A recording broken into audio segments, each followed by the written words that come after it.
একজন হিন্দুর পরে নামাজ ফরজ করা হয়নি, একজন খ্রিস্টানের পরে নামাজ ফরজ করা হয়নি, একজন বৌদ্ধর পরে নামাজ ফরজ করা হয়নি, অন্য ধর্মের কারোর পরেই নামাজ ফরজ করা হয়নি। এই জন্য তাদের পরে নামাজ পড়া ফরজ নয়। কিন্তু মুসলমানের সন্তান তুমি আমি, আমাদের পরে নামাজকে ফরজ করা হয়েছে। অথচ হিন্দুর ছেলে যেমন নামাজ পড়ে না, আমরা মুসলমানের সন্তানেরাও নামাজ পড়ি না। হিন্দুর ছেলেরা যেমন রোজা রাখে না, আমরাও তেমনিভাবে রোজা রাখি না। তারা যেমনিভাবে রাসূল সাল্লাল্লাহু আলাইহি ওয়াসাল্লামের আদর্শকে পালন করে না, আমরাও রাসূল সাল্লাল্লাহু আলাইহি ওয়াসাল্লামের আদর্শকে পালন করি না।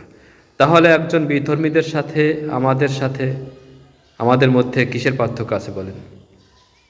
তারা যেমন, আমরাও তো সেমন হয়ে গেলাম। আমাদের ছোট্ট এই জীবনটা, তবু আমরা এই জীবনের পরে কেউ সন্তুষ্ট নয়।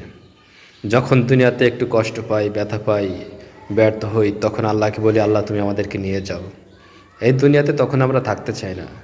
দুনিয়া থেকে সকলেই যেতে চায়, চলে যেতে চায়, কিন্তু যাওয়ার পরে যে আমাদের একটা কঠিন সময় আসবে, এই কথা কেউ স্মরণ করি না। ওই কবরে কিভাবে থাকবো, কি জবাব দেবো, কি হবে আপনার আমার সাথে, আমরা কেউ জানি না। তবু আমরা মরতে চাই, কিন্তু মরার পরে শান্তিতে থাকার জন্য আমরা কিছুই করি না। আমরা ভালো কাজ করি না, অন্যায় কাজ ছাড়ি না। যত প্রকার অন্যায় আছে, সমস্ত অন্যায় কাজ করতে আমাদের কাছে ভালো লাগে, কিন্তু নেক কাজ করতে আমাদের কাছে ভালো লাগে না। তাহলে আমরা পরকালে গিয়ে আল্লাহ তাআলার সামনে কিভাবে দাঁড়াবো, আর আল্লাহ তাআলার সামনে কিভাবে আমরা জবাব দেব?